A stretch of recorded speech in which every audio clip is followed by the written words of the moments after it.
শরীরটা বড্ড দুর্বল লাগছে, খুব খুব কষ্ট হচ্ছে।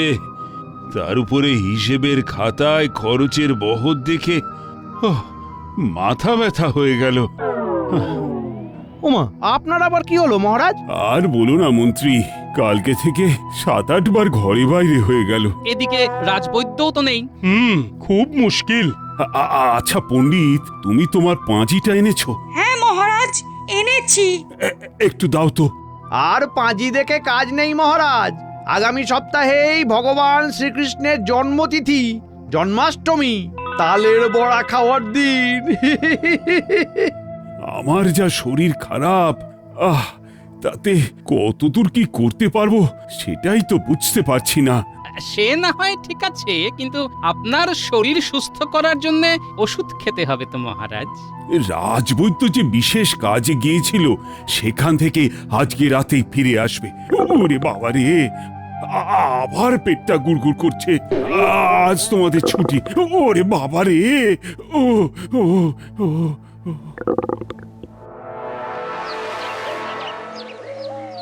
কিরে, তোরা ব্যাপারটা বুঝতে পারছিস তো? আপনি ছুঁয়ে ঢুকবেন আর ফাল হয়ে বেরোবেন। আর সেই কাজটায় যদি সফল হতে পারি, তবে তোদের আর কোনো চিন্তা থাকবে না। তাহলে সেই আনন্দে কিছু পয়সা করে দিন।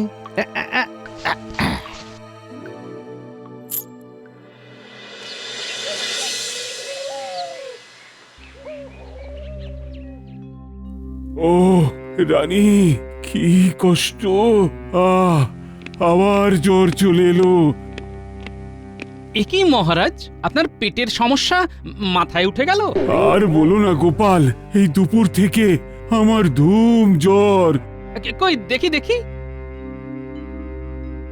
একই মহারাজ, আপনার পুরো কপাল তো পুড়ে যাচ্ছে। গোপাল, তুমি তো বুঝতেই পারছো আমার যা শরীরের অবস্থা, এই নিয়ে তো আর রাজসভা চালানো সম্ভব নয়। হ্যাঁ, খুব মুশকিল। ঠিক আছে, আমি দেখছি অন্য কোনো কবিরাজের খোঁজ পাই কিনা। অন্য কবিরাজ এসেছিল গোপাল, কিন্তু ওনার পাঁচন খাওয়ার পর তো জ্বর চলে এলো। এ তো হিতে বিপরীত অবস্থা হয়েছে মহারাজের। একটা কথা শোনো গোপাল, আমার শরীর খারাপ বলে এবারে জন্মাষ্টমীর পুজোয় যেন কোনো খামতি না হয়। তোমরা সকল সভাসদেরা মিলেমিশে দায়িত্ব নিয়ে কাজটা করবে। রাজবৈদ্য তো আজকে রাতেই চলে আসবেন। আমি রাজবৈদ্যর বাড়িতে বলে রাখছি যেন অতি শীঘ্র রাজবাড়িতে চলে আসেন। আচ্ছা।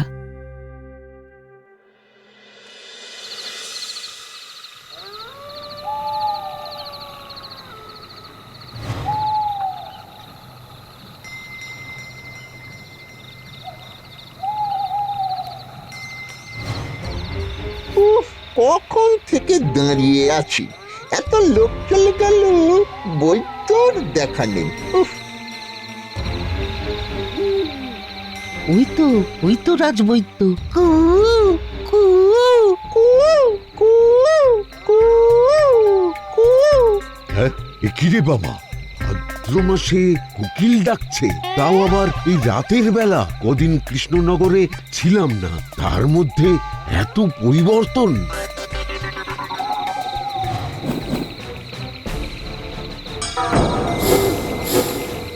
এই ছাড় বলছি, ছাড়। চুপ, বেশি কথা বললে একদম গাল করে দেব।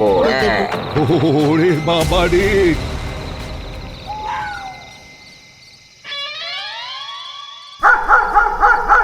এত রাত হয়ে গেল, এখনো রাজবৈদ্য এলো না যে। না, যাই দেখি, একটু সামনের দিকটা এগিয়ে যাই। আমার মনটা তখন থেকে কেমন কো গাইছে। এত রাত হয়ে গেল, এখনো রাজবৈদ্যর দেখা নেই। আরে আরে, এ তো দেখে মনে হচ্ছে রাজবৈদ্যর থলে। আরে, এই তো বিভিন্ন পাচনের শিশি। তার মানে নিশ্চয়ই রাজবৈদ্য আশেপাশেই কোথাও একটা রয়েছেন। উফ, সারা রাত খুঁজলাম, কোথাও রাজবৈদ্যকে দেখতে পেলাম না। না, যাই, ব্যাপারটা মহারাজের কাছে জানাই গিয়ে।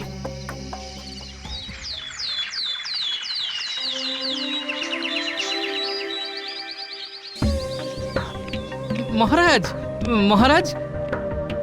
তোমাদের মহারাজের শরীর তো আরো অসুস্থ হয়ে যাচ্ছে। সে কি, এদিকে বৈদ্যকেও পাওয়া যাচ্ছে না। আমি রাতে বৈদ্যের খোঁজ করতে গিয়ে এটা পেলাম, রাজবৈদ্যর থলে। আহ দেখো, থলে ফেলে আবার কোথায় গেল? আচ্ছা গোপাল, আমি না খুবই অসুস্থ। শোনো, আজকে বেলার দিকে সকল সভাসদদের আমার ঘরে দেখা করতে বলো। আচ্ছা মহারাজ, আপনি বিশ্রাম নিন। আর এই থলে রাজবৈদ্যের বাড়ি দিয়ে এসো গোপাল। আচ্ছা।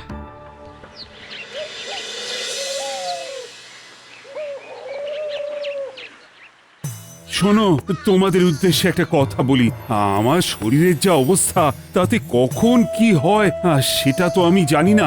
ভবিষ্যতের কথা চিন্তা করে আমি যতদিন না সুস্থ হচ্ছি ততদিন আমার রাজত্বের দেখভাল মন্ত্রী করবে। এই নাও মুক্তারনামা। যথা আজ্ঞা মহারাজ, আমি নিপুণ হাতে সব বুঝে নেব। উফ, কি মজা! আমি এখন রাজা। মহারাজ, বলছিলাম যে কদিন পরেই তো জন্মাষ্টমী। রাজবাড়িতে প্রত্যেক বছরের মতো এবারেও তো পুজো হবে। ওই সেই পুজোতে কার কার কি দায়িত্ব থাকবে একটু যদি বলে দেন। গোপাল, তুমি দশকর্মার বাজার দোকান করবে, সভাকবি আলপনা দেবে, আর পণ্ডিত পুজোর বাসনপত্র সব ধুয়ে মুছে রাখবে। জ্যোতিষী আর অমাত্য তোমরা দুজনে অতিথিদের নিমন্ত্রণ করবে। সেনাপতি, তুমি গাছ থেকে তাল পেড়ে নিয়ে আসবে। আচ্ছা মহারাজ। মহারাজ, আর বৈদ্য তো এখনো এলো না। তাহলে আর কোনো চিন্তাই থাকলো না, আমি পুরো দায়িত্ব বুঝে নেব। আপনি মহারাজ এখন নিশ্চিন্তে বিশ্রাম নিন। আমি তো এখন সাময়িক রাজা, আমি সব সামলে নেব। বাহ বাহ বাহ বাহ, সাময়িক দায়িত্ব পেয়ে যেন সাপের 5 পা দেখেছে। যেহেতু জন্মাষ্টমীর পুজোর আর বেশি দেরি নেই, তাই তোমরা আজ থেকেই কাজ শুরু করে দাও। আর আজকে সন্ধ্যেবেলার মধ্যে বাইরের কাজ মিটিয়ে আমার সাথে রাজবাড়ির ঠাকুর দালানে দেখা করো, কেমন? আচ্ছা আচ্ছা।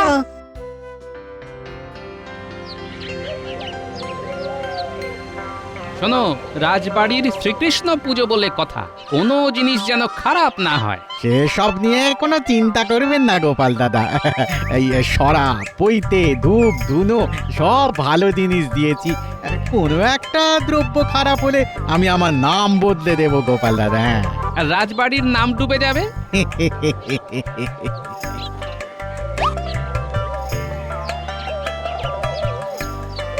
ব্যাস, মোটামুটি কাছাকাছি সকল গ্রামবাসীদেরকেই নিমন্ত্রণ করা হয়ে গেল।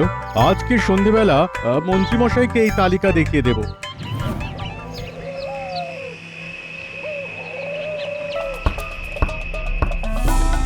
হে ঠাকুর, হে ভগবান শ্রীকৃষ্ণ, আমাকে এখান থেকে বের করো, উদ্ধার করো ঠাকুর, উদ্ধার করো।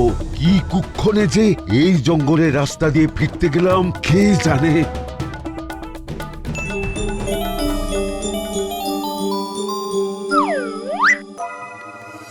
একটা দরজা পেটানোর আওয়াজটা বন্ধ হয়ে গেল না? হ্যাঁ, তাই তো, মরে গেল না তো। চল ঘরে ঢুকে দেখি।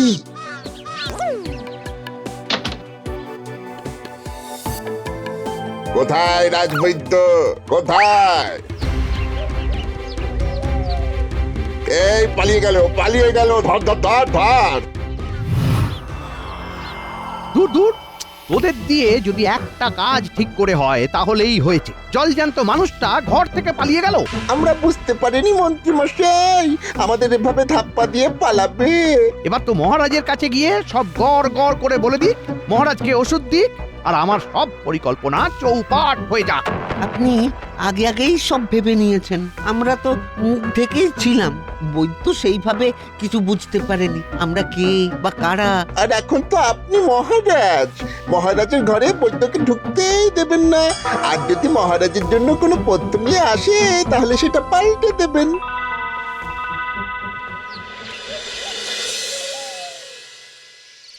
যাই গিয়ে দেখি বৈদ্য ফিরল কিনা। আরে, তুমি ফিরে এসেছো যে? কোথায় ছিলে তুমি? তোমার থলে তো জঙ্গলের রাস্তায় পড়েছিল। আমাকে দুজন বন্দি করে রেখে দিয়েছিল, বুদ্ধি করে পালিয়ে এসেছি। বুঝলাম, মহারাজ ভীষণ অসুস্থ, বাইরের কোনো কবিরাজ বৈদ্যের পথে কাজ হচ্ছে না। চলো চলো চলো। আমি এক্ষুনি মহারাজের সাথে দেখা করতে যাচ্ছি।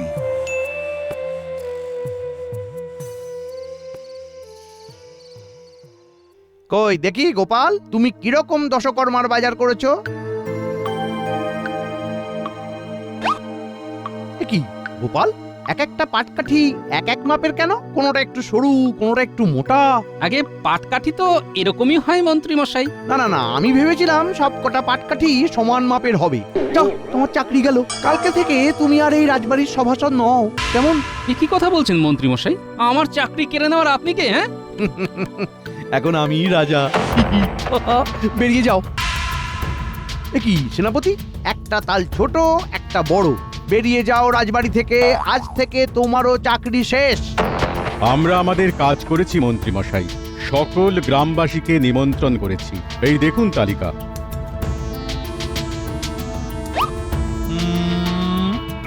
হ্যাঁ, সে তো বুঝলাম, কিন্তু এই তালিকায় তো আমার নাম নেই। শুধু নাম বলে না, আমি এই রাজ্যের রাজা। এ কি, আপনাকে নিমন্ত্রণ করার কোনো মানে হয়? আপনি তো এমনিতেই আছেন। ওসব এমনি অমনি বুঝি না।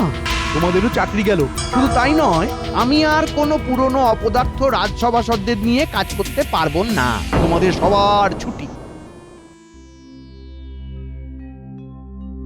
আপনার অবর্তমানে মহারাজের কি অবস্থা হয়েছে দেখুন রাজবৈদ্য মশাই। একদম চিন্তা করবেন না রানীমা, আমি কালকে সকাল সকাল পাচন নিয়ে আসবো। কালকে বিকালের মধ্যে সুস্থ হয়ে যাবেন। তাই তাই করো বৈদ্য, তাই করো।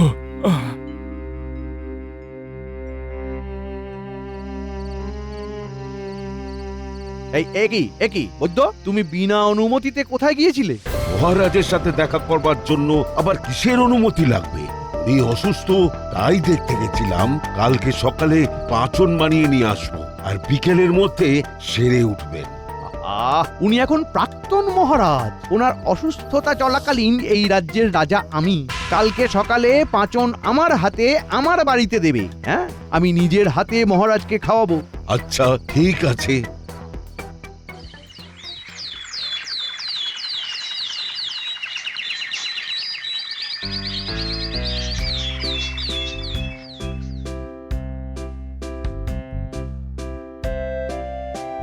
এই নিন মন্ত্রী মশাই, আমার বানানো অব্যর্থ পাঁচন।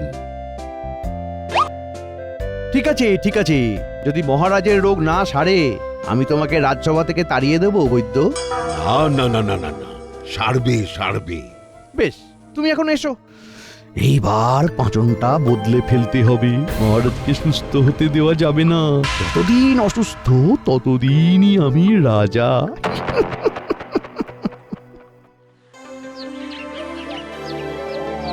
নিন মহারাজ, বৈদ্যের বানানো এই পাঁচনটা ঢকঢক করে খেয়ে নিন তো। আসুন। আচ্ছা আচ্ছা, এ কি, কোনো স্বাদই তো নেই। কি কষ্ট। বৈদ্য যেমন বানিয়েছেন তেমনই তো স্বাদ হবে। চললাম মহারাজ, বিকেলে আসছি। বৈদ্য মশাই, আপনার পাচনে মহারাজ সুস্থ হবেন তো? নিশ্চয়ই হবে। এর আগেও আমার এই পাচনে সুস্থ হয়ে উঠেছেন, এবারেও হবেন।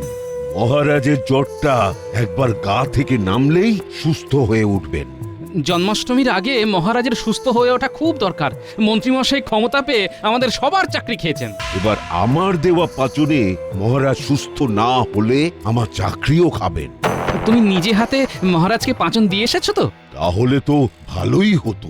মন্ত্রী ওনার বাড়িতে নিলেন, বললেন উনি খাওয়াবেন। আমার রাজবাড়িতে ওনার অনুমতি ছাড়া প্রবেশ নিষেধ। কি যে শুরু করেছেন। চলো, বিকেলে আমরা রাজবাড়িতে একবার খোঁজ নিতে যাব। চলো। বেশ।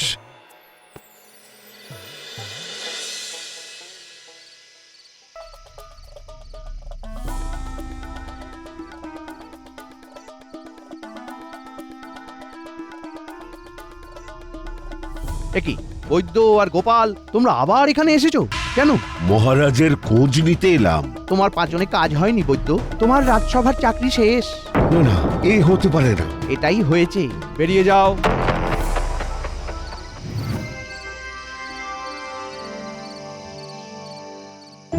আমি নিশ্চিত, হ্যাঁ হ্যাঁ, আমি নিশ্চিত মন্ত্রী মশাই ওই পাঁচন মহারাজকে দেননি, নইলে মহারাজ সুস্থ হতে বাধ্য।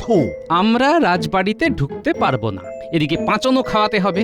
একটা একটা উপায় ভাবতে হবে, বুঝলে, কি করে পাঁচন খাওয়ানো যায়। এই পাঁচন অব্যর্থ পাচন, এক ফোঁটা খেলেও মহারাজ সুস্থ হবেন। কোনো খাবারে মেশাতেও হবে না, পাঁচন মহারাজ নিজে হাতে খাবেন।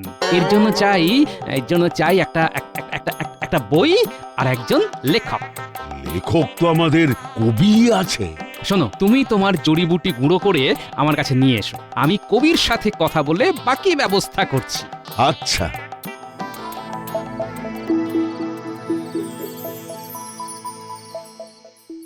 কি সভাকবি, পারবে তো? নিশ্চয়ই পারবো। মহারাজের সাথে সাথে আমাদের জীবন মরণ এতে লুকিয়ে। ভগবান শ্রীকৃষ্ণের জন্মতিথি আসার আগে মহারাজকে সুস্থ করতেই হবে।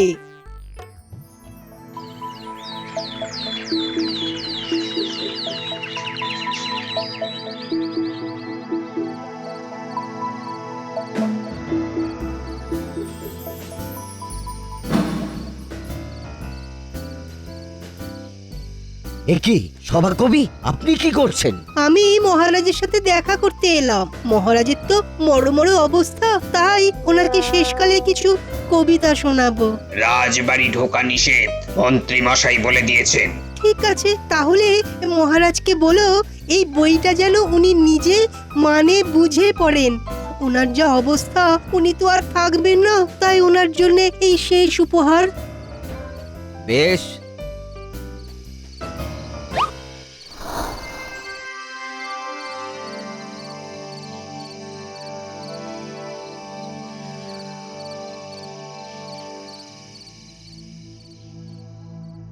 কবি ভালোই করেছে, এমনিতেই তো এই কষ্টে চোখে ঘুম আসছে না। দাও দাও বইটা পড়ি।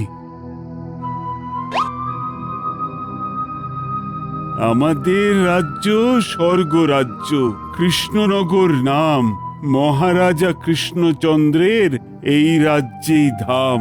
বাহ বাহ বাহ, কি সুন্দর কবিতা লিখেছে। হ্যাঁ,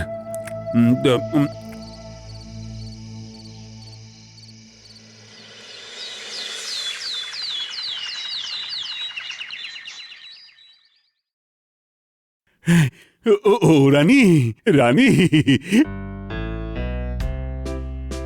আমি একদম সুস্থ। বলেন কি?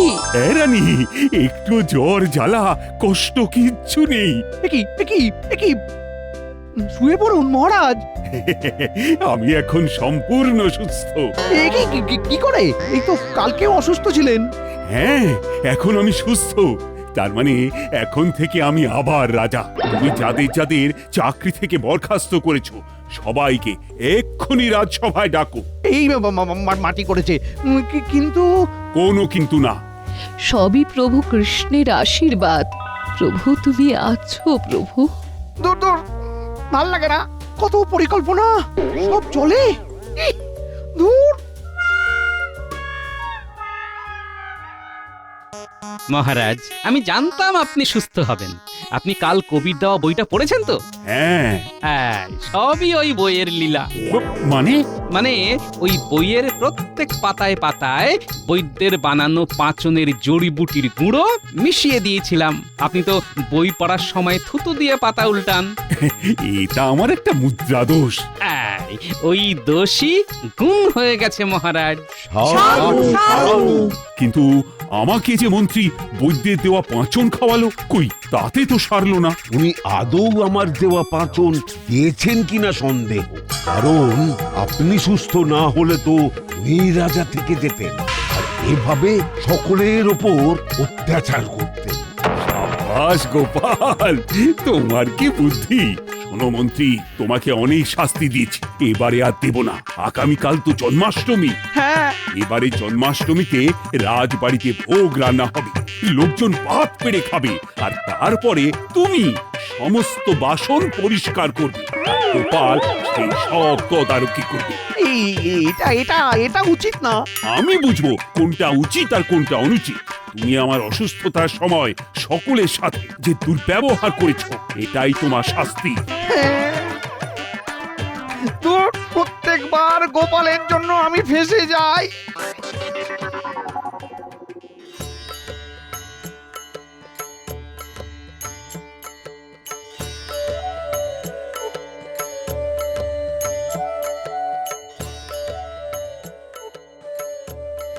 জোর হাত করে বলুন, জয় শ্রীকৃষ্ণ। হে কৃষ্ণ করুণা সিন্ধু, তুমি সকলের কল্যাণ করো, অধর্মের বিনাশ করো। জয় জয় শ্রীকৃষ্ণ। হে কৃষ্ণ করুণা সিন্ধু, তুমি সকলের কল্যাণ করো, অধর্মের বিনাশ করো।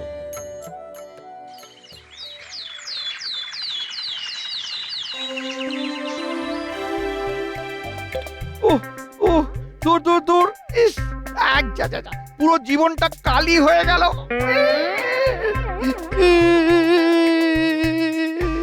দেখলেন তো, সবই গোপালের লীলা। ঈশ্বর হোক বা মানুষ, হ্যাঁ